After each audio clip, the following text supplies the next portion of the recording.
Hello everyone, कैसे हो आप सब। आई होप आप इस कोविड के टाइम पे अपने घर पे होंगे, सेफ होंगे एंड इस टाइम को यूटिलाइज कर रहे होंगे अपनी लर्निंग्स को, अपनी स्किल्स को इंक्रीज करने में।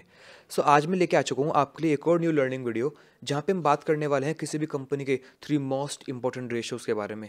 नंबर फर्स्ट, पेट मार्जिन, जिसे हम नेट मार्जिन के नाम से भी जानते हैं। Number two, ROE, return on equity. And last हम बात करेंगे डेप्ट टू इक्विटी रेशियो के बारे में। बिलीव मी गाइज, अगर हमें किसी भी स्टॉक को फंडामेंटली एनालाइज करना है सो ये 3 मोस्ट इंपॉर्टेंट रेशियोज हो जाते हैं। सो आज मैं बताने वाला हूँ बड़े सिंपल और इजी वे में कि ये तीनों रेशियोज वर्क कैसे करते हैं और कहाँ पे वर्क करते हैं। सो मेक श्योर आप वीडियो के एंड तक बने रहें। वीडियो देखने के बाद भी कुछ डाउट्स आए ना, आप कमेंट बॉक्स में मेरे से पूछ सकते हैं। सो आइए वीडियो स्टार्ट करते हैं।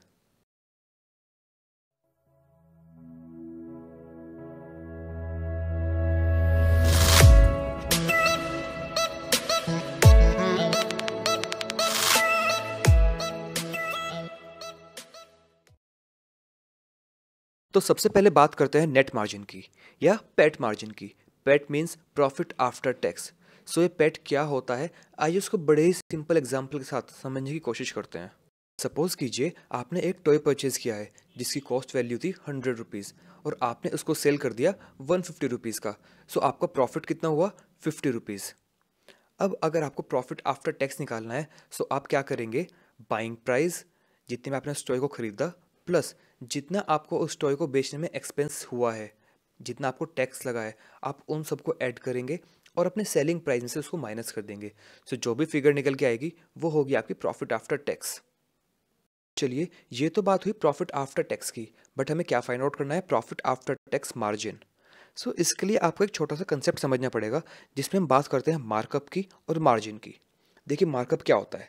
सपोज कीजिए आपने वो टॉयस परचेज किया है 100 रुपीज़ का और आप उसको सेल कर रहे हैं 150 रुपीज़ का। मीन्स आपने अपने बाइंग प्राइस पे 50% की प्राइस हाइक कर दी, मीन्स 50% प्राइस मार्क अप कर दिया। सो आपका मार्कअप मार्जिन क्या निकल के आया है, 50%। मीन्स आपने उसकी प्राइस 50% बढ़ा के बेची है। सो मार्कअप हमेशा निकलता है कॉस्ट प्राइस पे। अब बात करते हैं प्रॉफिट मार्जिन की। प्रॉफिट मार्जिन हमेशा निकलता है सेलिंग प्राइस पे। सपोज कीजिए आपने वो टॉय 150 का बेचा है, तो इट मीन्स आपको प्रॉफिट कितने का हुआ, 50 रुपीज़ का। तो 50 को अगर हम 150 के अकॉर्डिंग देखें, इट मीन्स हमारा प्रॉफिट मार्जिन रहा है 1/3 का, मीन्स 33.33% का। सो आई होप आपको कंसेप्ट समझ आया होगा कि मार्कअप हमेशा कैलकुलेट होता है कॉस्ट प्राइस पे एंड प्रॉफिट मार्जिन हमेशा कैलकुलेट होता है सेलिंग प्राइस पे। अगर आपको कंसेप्ट समझ आ गया तो आगे बढ़ते हैं, बट अगर अभी आपको डाउट है तो प्लीज़ वीडियो को दोबारा रिवाइंड कीजिए और दोबारा से एक बार देख के आइए। सो आई होप आपको मार्जिन का कंसेप्ट क्लियर हो गया होगा। आइए बात करते हैं कुछ बेसिक टर्म्स की। इक्विटी क्या होती है और डेब्ट क्या होता है। सबसे पहले समझते हैं इक्विटी क्या होती है। सपोज कीजिए मुझे कोई बिजनेस स्टार्ट करना है। अब बिजनेस स्टार्ट करने के लिए मुझे सबसे बेसिक रिक्वायरमेंट क्या होगी, ऑब्वियस सी बात है पैसे ही होंगे ना, क्योंकि पैसे के बिना कोई बिजनेस हम स्टार्ट नहीं कर सकते। सो अब मैं क्या कर सकता हूँ, या तो मैं खुद अपने पैसे अपने बिजनेस में इन्वेस्ट करूँ, या फिर अगर मेरे पास नहीं है सो मेरे फ्रेंड्स को बोलूँगा कि आके मेरे बिजनेस में इन्वेस्ट कर लो और मैं आपको उसके रिटर्न में कुछ परसेंट की पार्टनरशिप दे दूंगा। सो जो एक कंसेप्ट है, या तो मैं खुद अपने पैसे इन्वेस्ट करूँ या फिर मैं कोई और आके इन्वेस्ट कर रहा है तो उसको पार्टनरशिप दूँ, इसको हम बोलते हैं इक्विटी। अब समझिए डेब्ट क्या होती है। सपोज कीजिए मेरे पास बिजनेस रन करने के लिए पैसे नहीं है। अब मैं बैंक के पास लोन लेने जा सकता हूँ, या मैं किसी और को बोल सकता हूँ कि आप मुझे पैसे दे दो और मैं कुछ टाइम बाद आपको एक्चुअल अमाउंट प्लस उस पर इंटरेस्ट पे कर दूंगा। सो जो एक कंसेप्ट है लोन लेके अपना बिजनेस करने का, इसको हम बोलते हैं डेब्ट। सो आई होप आपकी इक्विटी और डेब्ट पे बेसिक अंडरस्टैंडिंग क्लियर हो गई होगी। चलिए अब बात करते हैं ROE की, रिटर्न ऑन इक्विटी की, जो कि one of the most important metric है किसी भी स्टॉक को फंडामेंटली एनालाइज करने की। चलिए सपोज कीजिए मैंने कोई बिजनेस स्टार्ट किया है 100 रुपये लेके, जिसमें 25 मेरे हैं, 25 मेरे फ्रेंड के हैं एंड बाकी के 50 मेरी फैमिली के हैं। मैंने यहाँ पे बिजनेस कोई लोन लेके स्टार्ट नहीं किया है, मैंने सबको शेयर्स डिवाइड किए हैं। 25 मेरे हैं, 25 मेरे फ्रेंड के हैं एंड बाकी के 50 बचे हुए मेरी फैमिली के हैं। अब मैंने बिजनेस स्टार्ट किया है 100 रुपीज़ से एंड मेरे को पता चलता है कि मेरे ईयर एंड में वो हो गए 120 रुपीज़। मतलब मैंने साल के शुरू में कितने रुपए लगाए थे और उन रुपयों पे मैंने कितने रुपये कमा लिए हैं, ये बताती है हमें रिटर्न ऑन इक्विटी। सो अब प्रॉफिट आफ्टर टैक्स मार्जिन में और रिटर्न ऑन इक्विटी में क्या डिफरेंस है, वो समझना हमारे लिए मोस्ट इंपॉर्टेंट चीज़ है। सो नेट मार्जिन या पेट मार्जिन हमें ये बताता है अगर हम कोई सामान बेच रहे हैं तो उस सामान को खरीदने में प्लस उसे बेचने में जो खर्चे आए हैं उसके बाद हमें कितना प्रॉफिट हुआ है, ये बताता है हमें नेट मार्जिन। और साल भर हम कितना भी सामान बेचेंगे या कुछ भी करेंगे, उन सब के बाद हमने साल के स्टार्टिंग में बिजनेस में कितने पैसे लगाए थे और उन पैसों पर हमने कितने पैसे कमाए हैं, ये हमें बताएगी रिटर्न ऑन इक्विटी। चलिए एक और बहुत सिंपल एग्जांपल देखते हैं। इस एग्जांपल में दो सिनेरियोज हैं, एक अमन का और एक नमन का। दोनों के पास 100 रुपीज़ से इनिशियली और दोनों ने 10 पेंसिल्स बाई की हैं 10 रुपीज़ ईच के अकॉर्डिंग। पेंसिल्स बिल्कुल सेम है और सेम क्वालिटी की हैं, राइट। अब चेक करते हैं अमन का सिनेरियो। अमन ने क्या किया है, उन 10 पेंसिल्स को 20 रुपीज़ ईच के अकॉर्डिंग सेल कर दिया। अब अगर हम अमन का पेट मार्जिन फाइंड आउट करते हैं तो हम डिस्कस कर चुके हैं कि कैसे निकालते हैं, सेलिंग प्राइस से निकालते हैं। सो अमन का पेट मार्जिन निकल के आता है 50% का।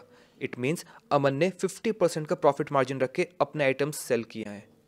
सो डे के बिगिनिंग में अमन के पास कितने रुपीज़ थे, 100 rupees, but in the end of the day उसके हो गए 200 रुपीज़। सो हम ROE कैलकुलेट करते हैं तो ROE निकल के आती है 100% की अमन की। सो ये तो हुआ अमन का सिनेरियो। आइए अब चेकआउट करते हैं नमन के केस में क्या हुआ। नमन ने अपने 10 पेंसिल्स को 15 रुपीज़ ईच के अकॉर्डिंग सेल किया। अब क्योंकि उसने प्रॉफिट मार्जिन कम रखा है उसकी पेंसिल जल्दी सेल हो गई। उसने 50 रुपीज़ अपने प्रॉफिट के रखे और उन 100 रुपीज़ से अगेन 10 पेंसिल्स बाई की, उनको अगेन 15 रुपीज़ के भाव पे बेच दिया। अगेन उसने सेम चीज़ की, तो इस तरह करते करते उसने अपने 30 पेंसिल्स दिन की सेल कर दी।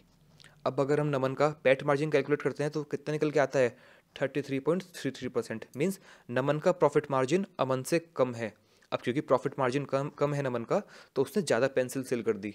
ऑब्वियस सी बात है ना, कोई सेम सामान हमें कम रेट पे देगा तो हम तो वहीं से खरीदेंगे ज़्यादा। सो इन द स्टार्टिंग नमन के पास कितने रुपीज़ से, 100 रुपीज़, और in the end of the day Naman के हो गए 250 रुपीज़। इट मीन्स नमन का ROE निकल के आता है 150% का।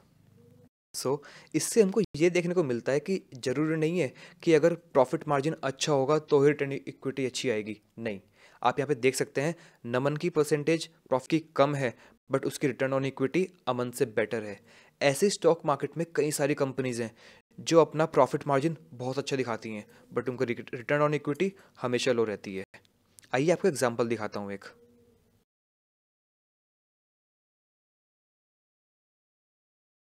आपके सामने प्रेजेंट है एग्जाम्पल पेज इंडस्ट्रीज़ का, जो जॉकी के नाम से अपने गारमेंट्स मैन्युफैक्चर करते हैं और सेल करते हैं। अगर आप उनका 5 ईयर्स का पेट मार्जिन देखेंगे ना, जस्ट 1.28, मीन्स वो सिर्फ 1.28 के मार्जिन से ही अपने प्रोडक्ट सेल कर रहे हैं। बट अगर आप उनका ROE चेक करते हैं, वो आता है 44.39% का। ऐसा नहीं है कि अगर आपका प्रॉफिट मार्जिन कम है तो आपको बिजनेस से प्रॉफिट कम होगा, नहीं।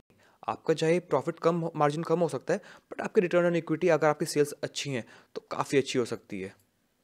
मैंने मार्केट में कई सारे लोग ऐसे देखे हैं जो मार्जिन्स को लेकर काफ़ी ऑब्सेस्ड रहते हैं, मीन्स जिनके लिए मार्जिन से सबसे इंपॉर्टेंट है। देखिए, किसी भी बिजनेस का मोटो ये नहीं होता कि अपने सामान को सबसे महंगा बेचना है, नहीं।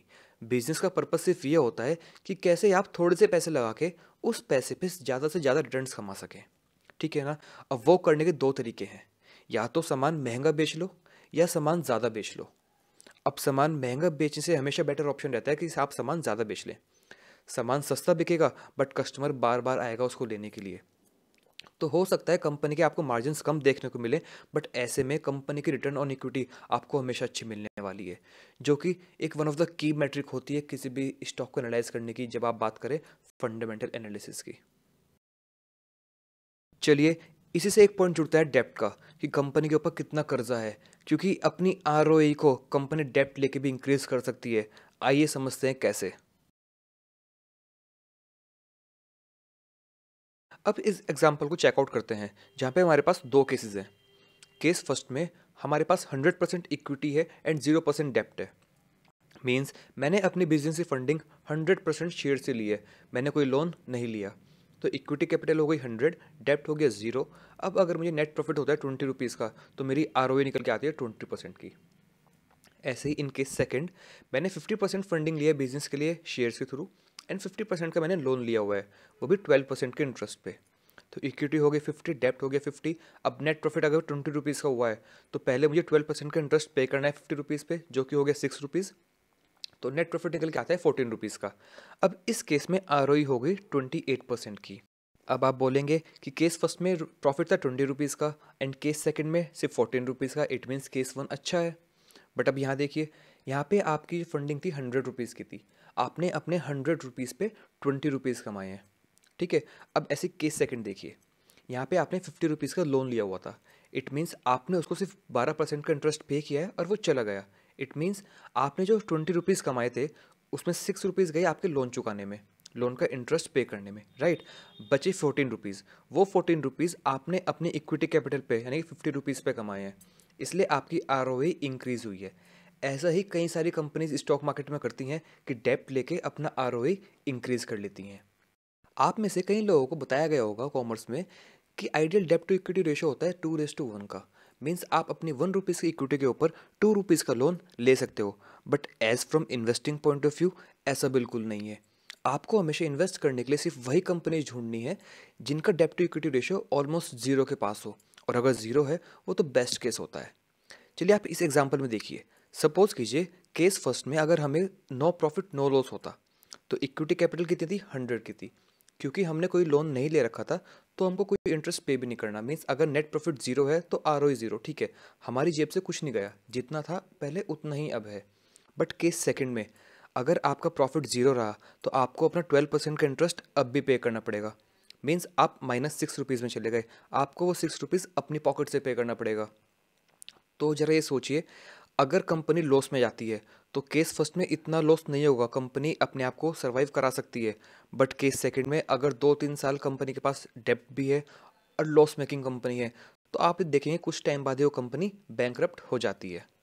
तो आप देखेंगे जितनी भी अच्छी बड़ी कंपनीज हैं जो काफ़ी अच्छा प्रॉफिट जनरेट कर रही हैं, चाहे वो टीसीएस हो, इन्फोसिस हो, पेज इंडस्ट्रीज हो, आपको सबका डेब्ट ऑलमोस्ट ज़ीरो मिलने वाला है। बट जैसे हर रेशो का कोई ना कोई एक्सेप्शन होता है, ऐसी डेब्ट टू इक्विटी रेशो का भी एक्सेप्शन है। आप इस रेशो का यूज़ बैंकिंग सेक्टर में नहीं कर सकते। अब वो जानते हैं क्यों। देखिए, बैंक का बिजनेस क्या है, उनका काम है लोगों से पैसे उधार लेना, चाहे वो करंट अकाउंट के रूप में हो, सेविंग्स अकाउंट के रूप में हो या एफडीज के रूप में हो। बैंक क्या करता है, लोगों से पैसे उधार पे लेता है और आगे उन पैसों को उधार पे दे देता है। तो इस केस में हम डेब्ट टू इक्विटी रेशो को चेक नहीं करते क्योंकि बैंक का बिजनेस ही वही है। सो ऐसे जितने मनी लेंडिंग सेक्टर हैं, चाहे वो एनबीएफसीज का हो गया, म्यूचुअल फंड्स का हो गया, बैंकिंग सेक्टर हो गया, फाइनेंस सेक्टर हो गया, इन सेक्टर्स में हम डेब्ट टू इक्विटी रेशो को चेक नहीं करते। इन सेक्टर्स के लिए हमारे पास कुछ अलग पैरामीटर्स हैं एनालाइज करने के लिए, जो कि हम आगे वीडियो में सीखने वाले हैं। सो आज हमने सीखा सबसे पहले कि पेट मार्जिन्स क्या होते हैं। नंबर 2 हमने सीखा आरओई रिटर्न ऑन इक्विटी क्या होती है, एंड लास्ट हमने सीखा डेब्ट टू इक्विटी रेशियो क्या होता है। आई होप आपको आज की टर्म्स क्लियर हो गई होंगी। थोड़ा कंफ्यूजिंग है बट आप समझ चुके होंगे। स्टिल कुछ डाउट्स आए ना तो एक बार वीडियो को रिवाइंड करके देखिएगा। उसके बाद भी कुछ कन्फ्यूजन क्रिएट होता है तो कमेंट बॉक्स से आप मेरे से पूछ सकते हैं। But I am definitely sure ये वीडियो आपकी इन्वेस्टिंग जर्नी में काफ़ी काम आने वाली है और इससे आपकी फंडामेंटल एनालिसिस काफ़ी हद तक बेहतर होने वाली है। सो मेक श्योर आप वीडियो को लाइक करना मत भूलिएगा और जितना हो सके, जितने फ्रेंड्स के साथ हो सके, ये वीडियो शेयर करिएगा ताकि उनको भी हेल्प करे। सो मिलते हैं नेक्स्ट वीडियो में, तब तक के लिए take care, bye bye and happy learning.